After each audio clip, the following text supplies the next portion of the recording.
What's up, punks, trenchies, and death clowns? The following is part of an 8-episode series examining the trans allegory of Lisa Frankenstein. Be sure you've watched the movie first. I will not be held responsible for you being spoiled otherwise. Okay, let's go!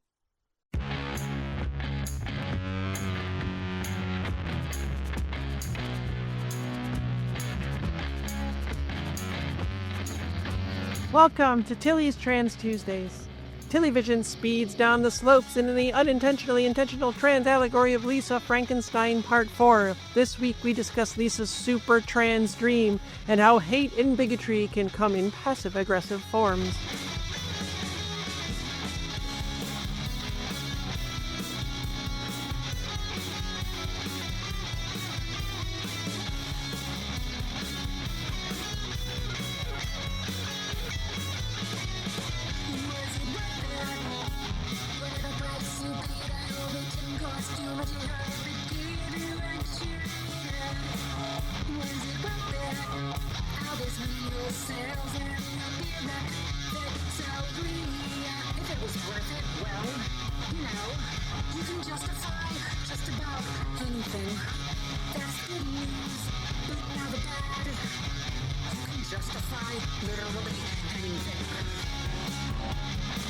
Hi, I'm Tilly Bridges, your host, and I'm joined by my writing partner, my best friend, my wife, our token cis representation, the lady of my dreams, Susan Bridges. Hello.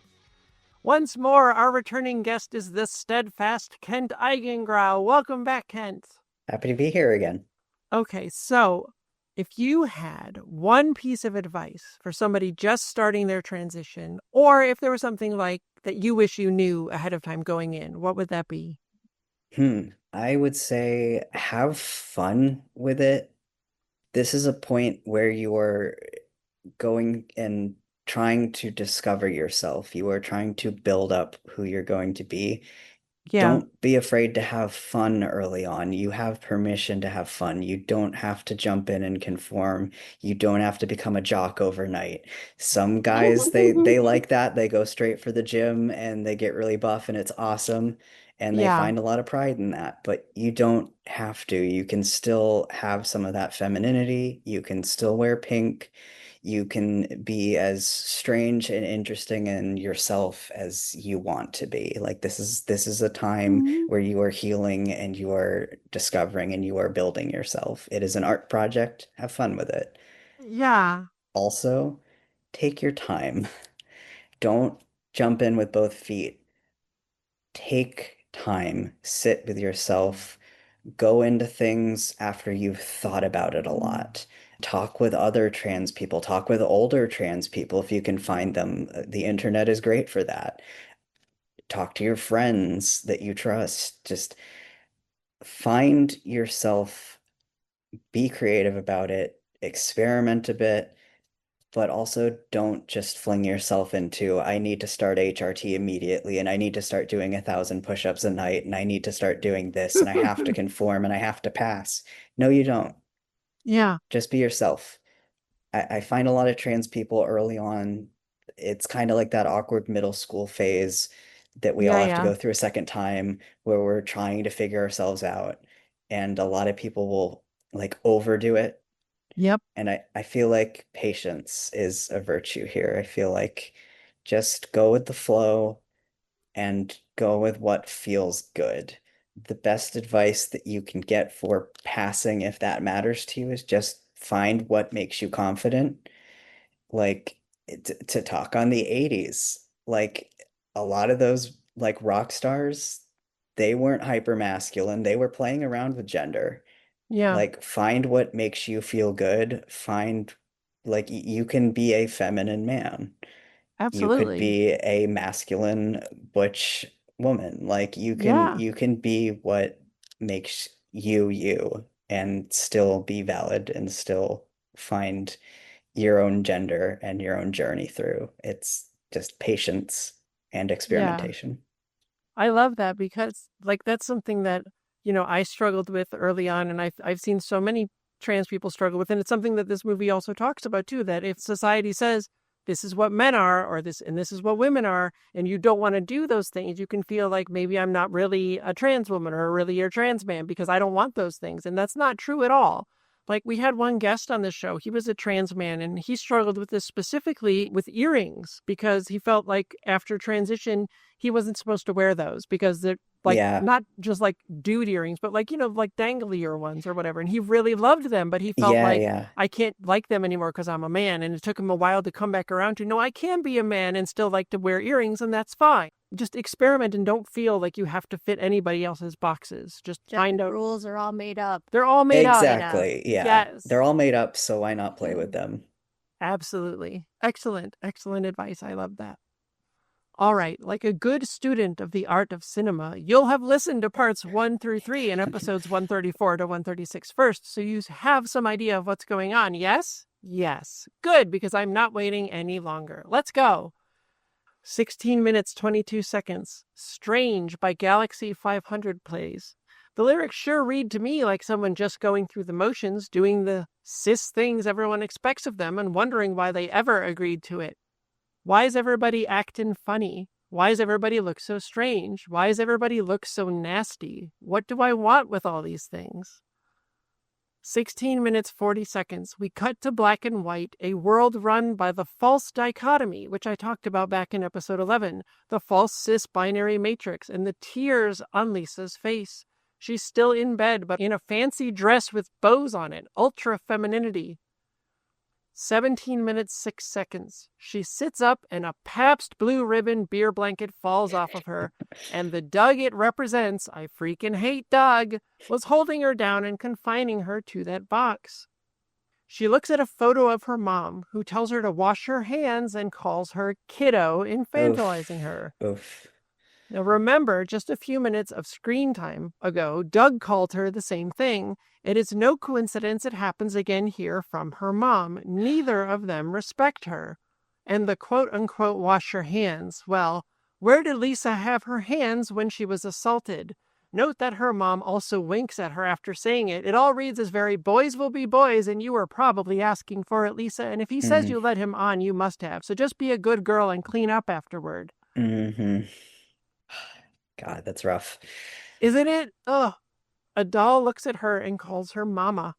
Being a mother is also a box society wants to force her and all perceived women into, and that can be dysphoric when you're not the gender that word's associated with. Getting called dad was always painful for me, even though I love being a parent, and I never knew why until I figured out I was trans. Listen to Trans Parents in episode 19 to learn more about that.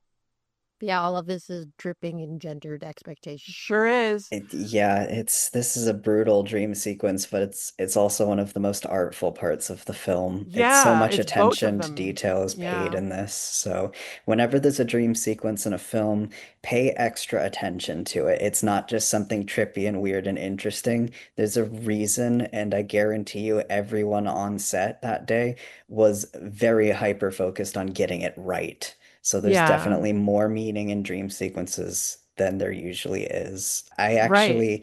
The last episode, you mentioned that while she was drugged and going through the forest, Yes. that she encounters a red angel, and that Yeah. sparked something in me. So, being in Los Angeles and being in the film industry, I've been lucky enough to find myself at many a DGA, Directors Guild of America, I'm jealous. screenings. I have a friend on the inside that gets me into screenings, which is Nice. So amazing. jealous. Literally yesterday, I went to go see Guillermo del Toro's Frankenstein earlier before everybody else I'm got to see extra it. jealous. And he Jealous. was there and he did a Q&A after, and Jon Favreau was the one interviewing him. So it was a full house. I've never seen this theater so packed, but Del Toro's Frankenstein also uses dream sequences heavy. Spoilers for that if you haven't seen it yet. It should be on Netflix, I think. But Del Toro's Frankenstein uses the motif of a red angel frequently throughout the film in regards to Frankenstein and being inspired to create his creature and Wow. finding the secrets beneath life and death and all of that. So it's a very potent symbol, and dreams, yet again, being incredibly important in that film Yeah. adaptation. And it's wild that where that pops up is when she transitions from the house Hmm. to the forest where the graveyard is, where Yeah, she finds Frank it's a again. So moment it's, of cursed discovery in yeah, Frankenstein in it's like Guillermo del used the Toro's exact Frankenstein. same way. That's Yeah, fascinating. Now I wonder, pay attention, Susan, because you said you're reading Frankenstein right now, if there's a red angel in the book. I haven't seen it yet. Okay. I'm like told toward the end. Okay. I'm just curious. It's fascinating that it's in both adaptations. I have the Kindle one so I can search for it. Okay. That'll be fun. I don't know. I can't recall. I mean, the Romantics and the Gothics and all that, like they're very symbolic, like very Yeah. symbolism is a big deal, and Catholicism being a big deal throughout Frankenstein adaptations in general. So like I can't recall if there's a red angel specifically, but there's a lot of it in Yeah. at least Del Toro's adaptation. So just an interesting thing of note. It is that it appears in the same way even in both of these films. Yeah, That's fascinating. this dream sequence is very like very 30s version. Very there's a trip to the moon as well, and there's Yeah, we're going to talk about yeah. that. 17 minutes 30 seconds. Lisa sits up further, and Frank, as the statue from his grave, sits next to her. You can see her hair here really well. And what's it look like? It's The Bride of Frankenstein. Frankenstein. Frank is not fully alive. She's not fully his bride. So they're not together, aka self-accepted and transitioned person, but they are closer than they've ever been, despite the world seeing in only black and white cis boy or cis girl. Yeah. They turn to look at each other, but she's not scared. He opens his hands to reveal a package of freshen up gum. They clasp hands over the gum, squishing it, causing goop to run out and drip down. You don't need to wash your hands and freshen up after a sexual assault. You need to squash the entire concept. They both lean forward and look down in sync as a masked person comes out from under the bed and grabs their feet. And that person is wearing the same Bride of Frankenstein mask that Lisa's mom's quote-unquote murderer wore. Hmm. The person in the mask then grabs both their feet at the same time. These two are one. As in the flashback when the man in this mask was representative of Lisa's transness, here it represents the same thing, trying to get her to see the truth. This man may look dead, may seem to be nothing more than a statue, an unreal representation of a person, but you can make him real, Lisa. All you had to do is let him out, and you just did. 18 minutes, 5 seconds. They lean back and slowly put their heads together as they look at old footage of the Man in the Moon from A Trip to the Moon, a silent film from 1902. See, Doug? I freaking hate Doug. Lisa's a real fan. As a rocket hits the moon in the eye, when they put their heads together, the Man in the Moon rests between them. This is them looking together at the place they want to be. Shoot for the moon, aim for the stars, flight, joy, freedom, gender euphoria. See the essay at Tilly'sTransTuesdays.com. A second after their heads touch, the rocket hits the moon right in the eye. Arrival at the destination. Will they ever make it there? 18 minutes, 16 seconds. Taffy wakes her up and we see Lisa's pajamas are in trans colors and Kathy from the comic strip of the same name on a beach with the words unattached and cordless.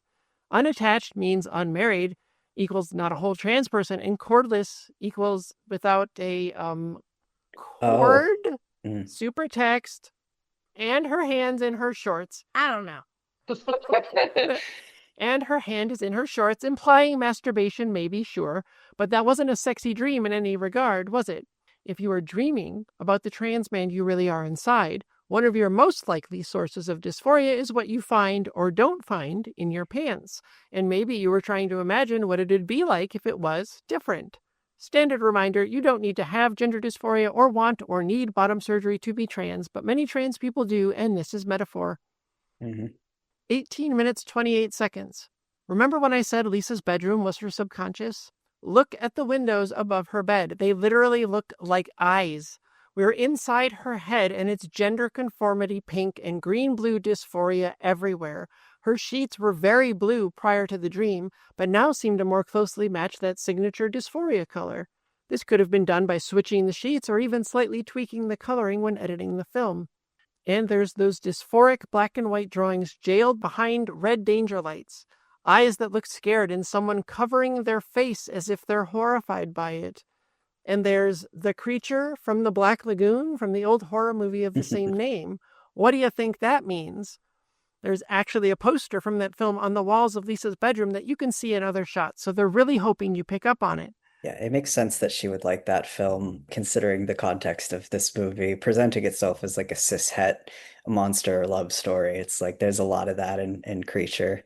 That's just like the creature is like in love with the quote unquote main love interest, the like final girl of that movie, if you would.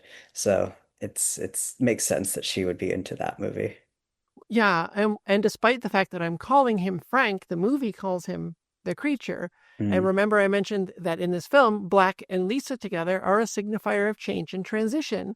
And this is a great place for a reminder because this is where all the black really starts appearing. And a lagoon equals water. You have Frank, you have transition, you have water. You can interpret the water as dysphoria and the way it drowns us, but I think this is actually more about foreshadowing where Lisa will transition to Frank. Next to Lisa's bed is a black and white photo of her mom, who only saw things in false dichotomies. Again, check out episode 11. And her photo is bordered by the pink flowers of gender conformity.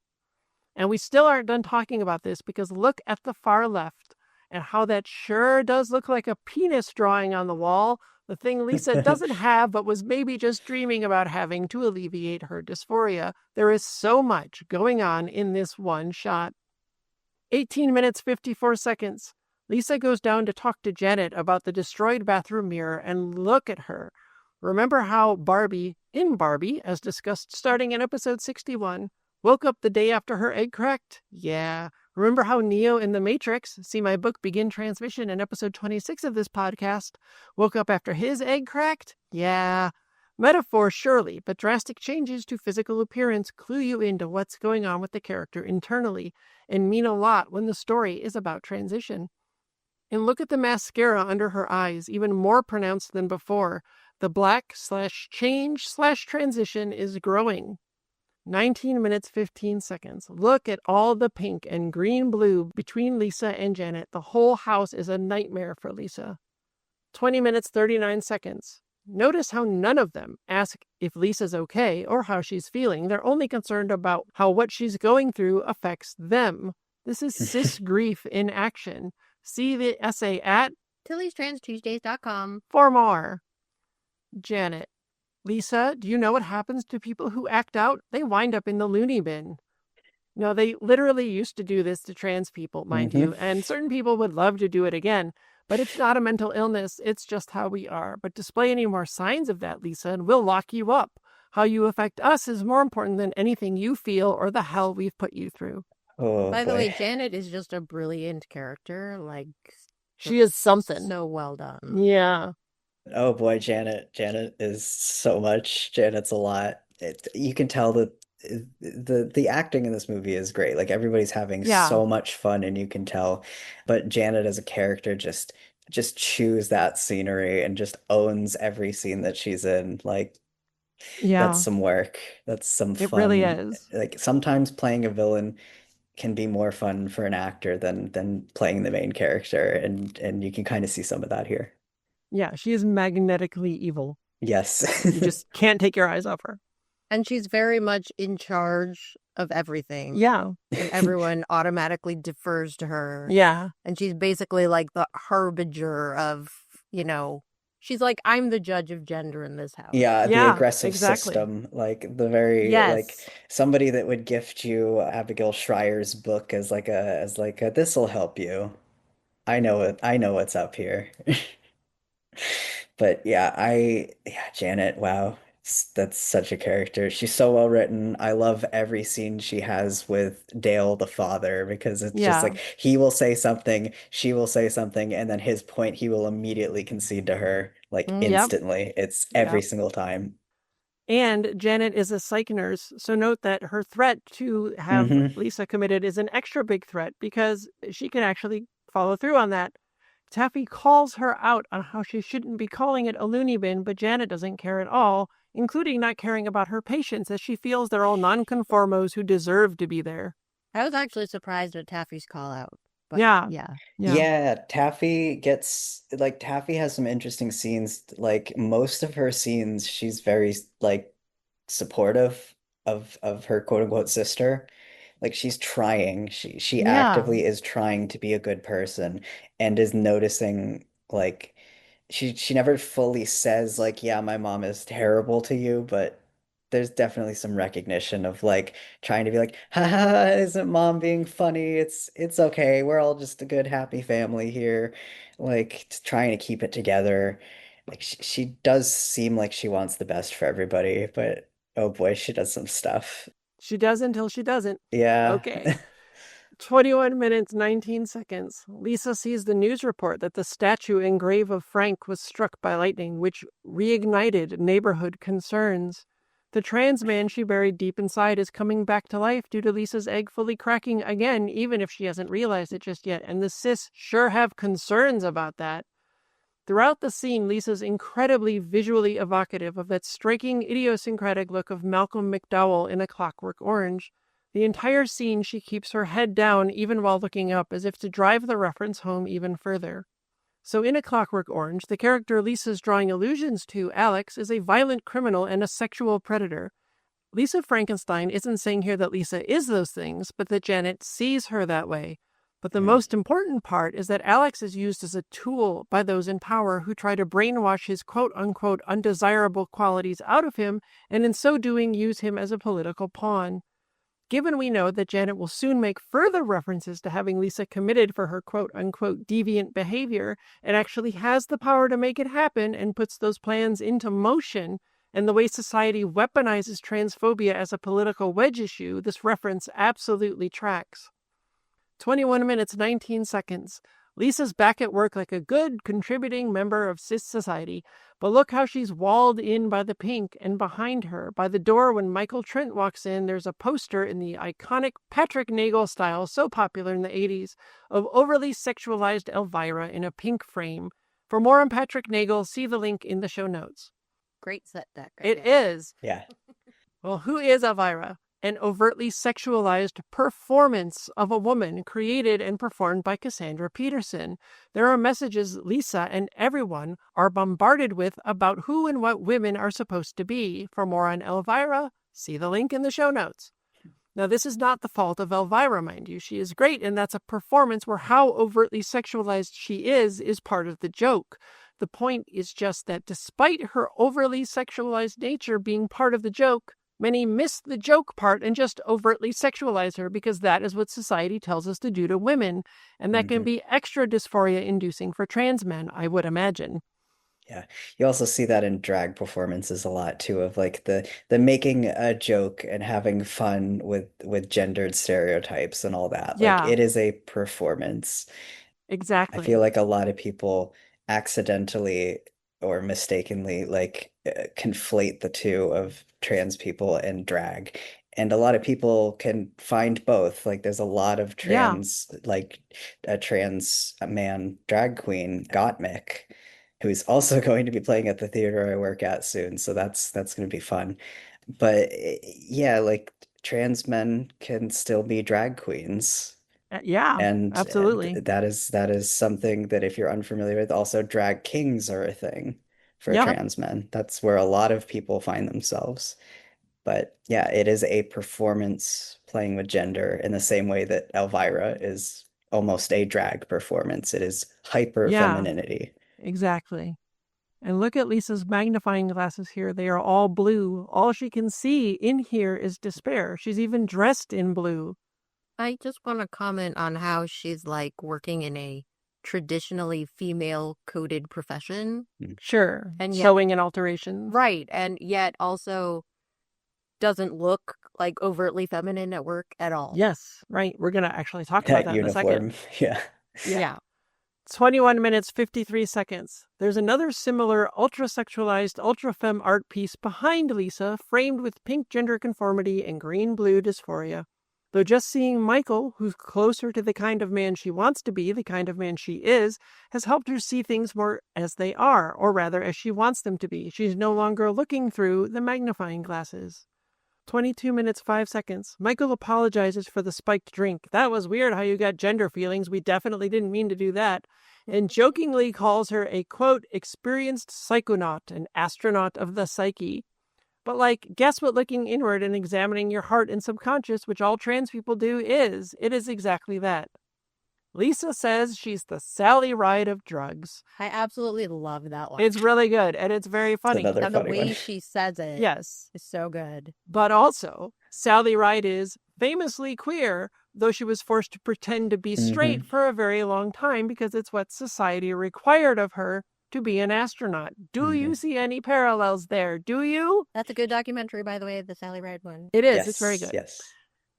22 minutes, 36 seconds. Lisa's boss acts like she has no friends. What a dysphoric loner. And she can't get a date.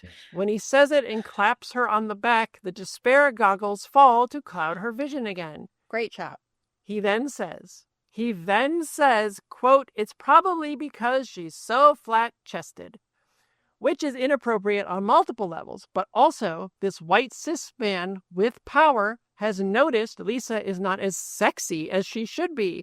Maybe like she's even doing something to make her breasts appear smaller. Huh. See Tucking and Binding in episode 108 if you need more info on that. Reminder to bind safely. Don't do it more than Safely. 6 hours. Yes. We covered that in that episode. Go back and listen. It's very important. You don't want to hurt yourself. Take breaks. Yes. 23 minutes, 13 seconds. Lisa smells the jacket that Michael left to get cleaned and smiles because she likes him. Or maybe wants to be him, or both. Again, see Sexuality is not gender in episode 73. What would it be like to smell like a boy? 23 minutes, 22 seconds. Lisa comes home to Taffy telling a story about a teacher at school, seemingly about his being sexually inappropriate, and she and her parents all laugh. So funny. Boys will be boys. Ugh and ew, and how extra difficult does that make it for trans guys who internalize that their whole lives, but, actually respect women. I hate this because it's so true. Right? Because, I even remember in school some rumors going around. About teachers? Uh-huh. Oh my God. I'm thinking nothing of it. Yeah.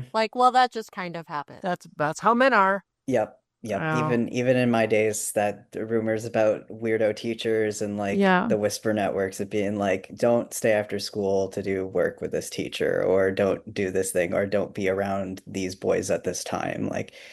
There's just instead of girls mind what you're wearing, why don't we just teach our boys to not be weird? Right? Don't be sex pests. Don't be sex pests. It's not hard. It's not that hard. The amount of times growing up that I was told, even by my father, men are monsters. It's just why do they have to be though? Exactly. Nobody's forcing that. Did that complicate things for you with figuring out that you were a trans man? That if It you were did. told men were monsters, I would imagine that was there tough. was this pervasive fear of, if I medically transition, am I gonna become an asshole? Am I gonna become the guy that I don't want to be? Are you And gonna start punching people just randomly? there's this weird notion that I think cis people and also early trans men have of this fear about testosterone, that it's gonna suddenly turn you into the Incredible Hulk, and you're just gonna have an uncontrollable rage take you over, and you're going to be overly sexualizing people, and your libido is gonna explode. And I'm just gonna say, you are a human being and you have self-control. If you've made it to the point of choosing to medically transition and you feel that you're ready, and you've gone and you've made that personal decision that it is time to do that, you have the strength to be able to control your impulses. Some guys will tell you that their libido definitely does rise. Yeah. I think that that's mostly just based on self-acceptance more than it is the testosterone. That can change a lot, yeah. But yeah, the testosterone does not make you angry.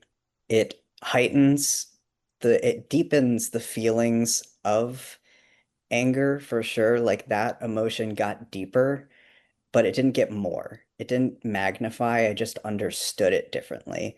I hear that with trans femmes, a lot of times the crying is easier. Absolutely is. On estrogen. And I think it's kind of similar with I don't cry as much as I used to. And I think that that's one because of mental health improvements. But Two, like I genuinely think that that emotion became slightly more shallow. It's still there, it's still present. You can still feel it. It's not gone away, it's not lessened. It's just not as deep. It's not felt the same way. Yeah, I would say it's absolutely that way with like sadness or with it flipped being on estrogen that like I before pre-transition before HRT, I would get sad. I would still have those feelings, but I couldn't express them. I couldn't Mhm. let them out. I couldn't, like I almost never cried. It was so rare. And now they come very freely, but not when it's inappropriate. It's just that I have better access to it than Yeah, I used to. there's more access, there's more depth Yeah, there. I feel like I'm able to use my anger. Like I'm a person that believes that if you can't do anything constructive with your strong emotions, that like you need to try and pivot your emotion to something, I guess, more useful. If you've got strong feelings and you feel like you want to hurt somebody, you can just use that to be constructive rather than destructive. And I absolutely. feel like a lot Yeah. of masculinity tells you to be destructive. And I think that's where a lot of fear came from early on, is I didn't understand that there were other ways that you could use that depth of anger or that depth of feeling. Because the only thing that we're told about masculinity is like when you're growing up a girl, you're just told to be afraid of it, to Yeah. like stay away from it, that it's going to hurt you. Well, So, yeah, and also when you're growing up and treated like a boy, you kind of get the opposite of that. That you get told the boys will be boys. You're gonna be rough. You're gonna, mhm. possibly sexually assault somebody. That's just what boys Like do. toxic gendered expectations. Yeah. And Mhm. it's really infantilizing to treat men as if they can't control themselves. Oh, Exactly, absolutely. exactly. It's like Yeah. you When are you are a perfectly grown person. capable Yes. of controlling yourself, society maybe tells you that's wrong, but society's wrong.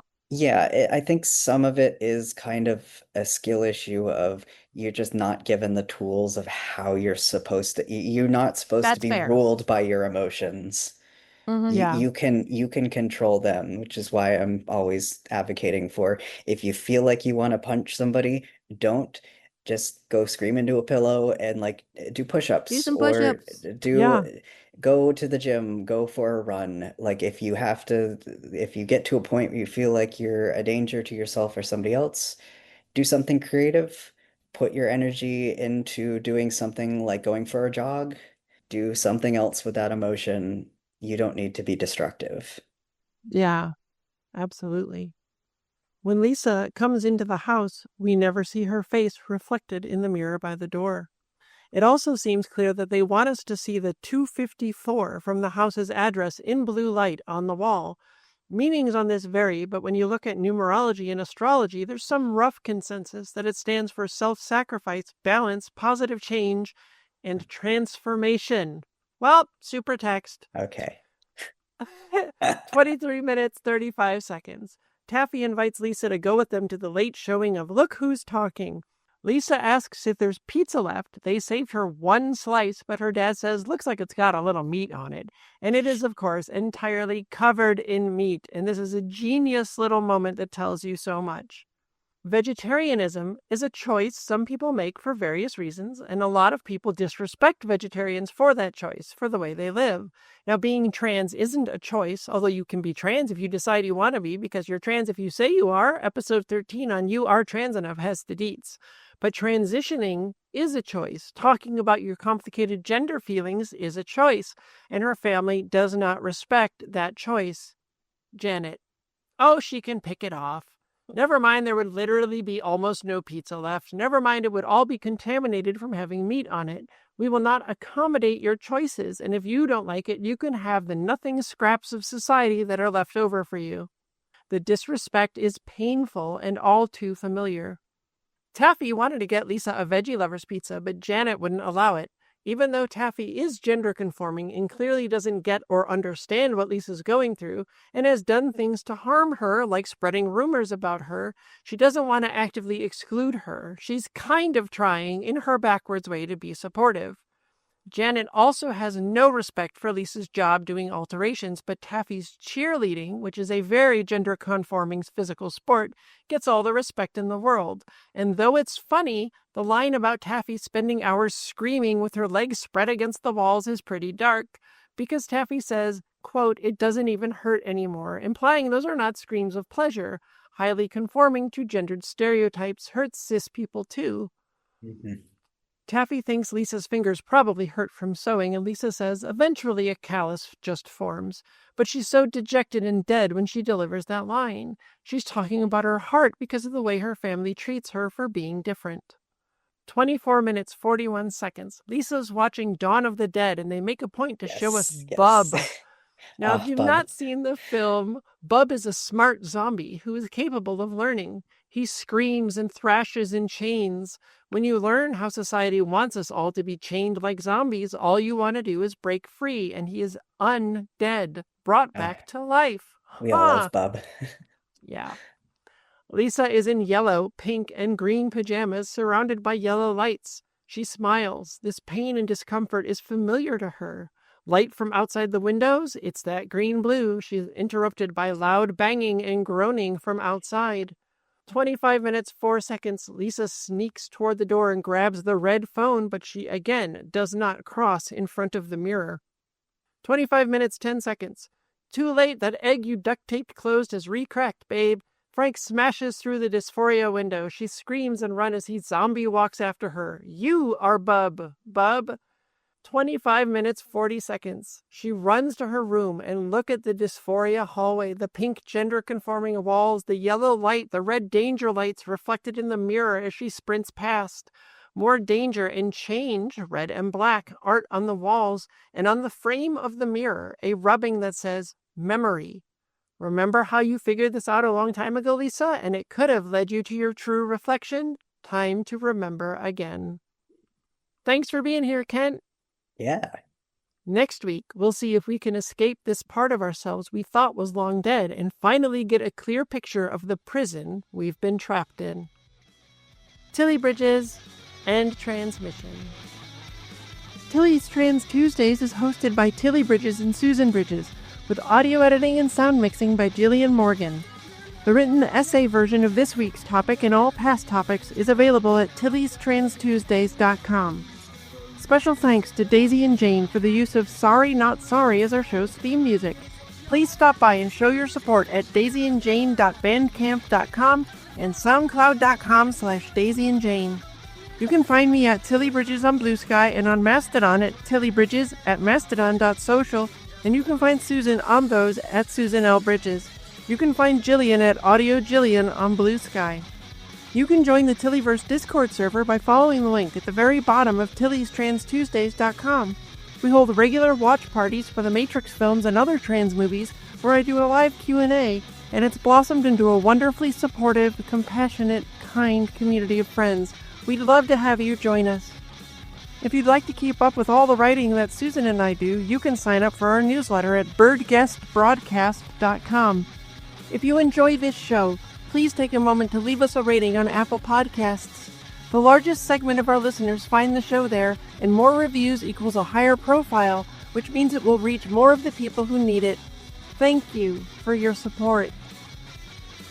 For more information, visit pendantaudio.com. Thanks for listening.